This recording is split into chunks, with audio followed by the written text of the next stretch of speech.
Room 407, Building 5, Yiding Apartment, is where I just moved in a week ago. The rent here is very low, just because it is an absolute haunted house. An old couple starved to death in the house. After that, it could no longer be rented out. Soon, their daughter Sheng Lingling came to the door and forced the landlord to rent the house to her at a very low price. Now, Sheng Lingling has become my second landlord, and rented it to me at a price 10 times the original rent.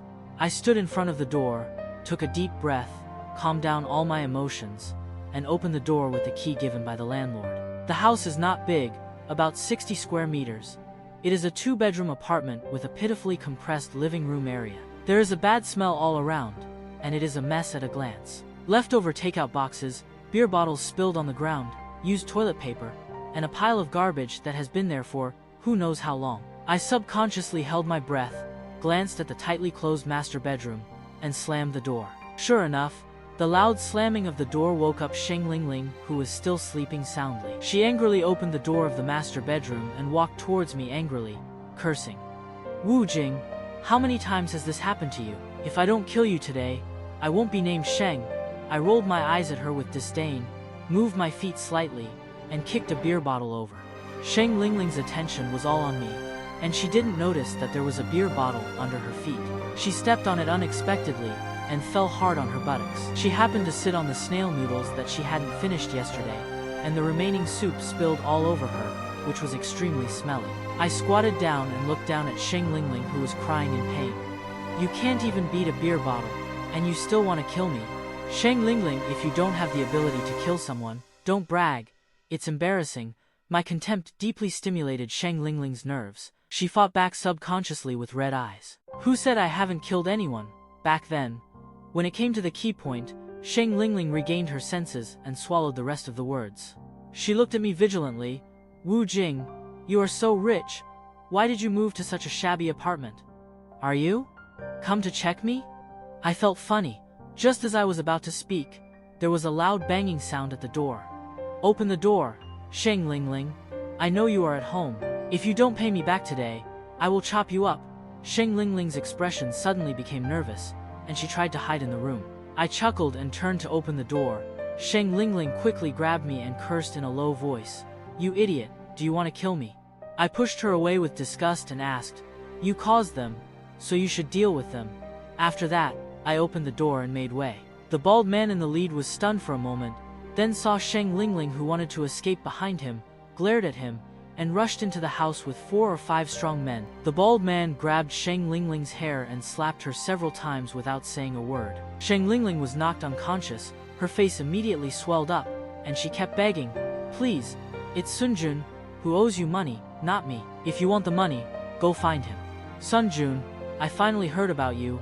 My heart moved, and I continued to watch the show without making a sound.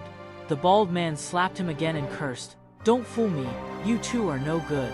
You two gambled away all the money that Sun Jun borrowed. That guy ran fast, and he disappeared without a trace after he gave you to us. We can only look for you. You are so good, you actually used the beauty trap to trick my brother Li Er into bed, and hid you under my nose. Li Er really likes you, and I also planned to let you go for my brother's face. But what did you do? You actually forced Li Er to sell his kidney for money. Li Er died on the operating table, and you ran away again. You didn't even look at Li Er for the last time. Sheng Lingling, tell me, how could I let you go?" I was shocked when I heard it. Sheng Lingling has killed many people, but I can't just hand Sheng Lingling over. Her life is up to me. The bald man took the axe handed over by his younger brother and prepared to stage a bloody incident of chopping into pieces in front of me. I hurried up and shouted, "No, no, no, we can talk it out." The bald man spat and looked me up and down. "Don't mind your business, shut up. The underworld has its own rules, and I won't touch you." I smiled and said, "Hey, after all, it's just about money. How much does she owe?" The bald man smiled contemptuously, stretched out 5 fingers, and said provocatively, 5 million, it will be 10 million next month. What?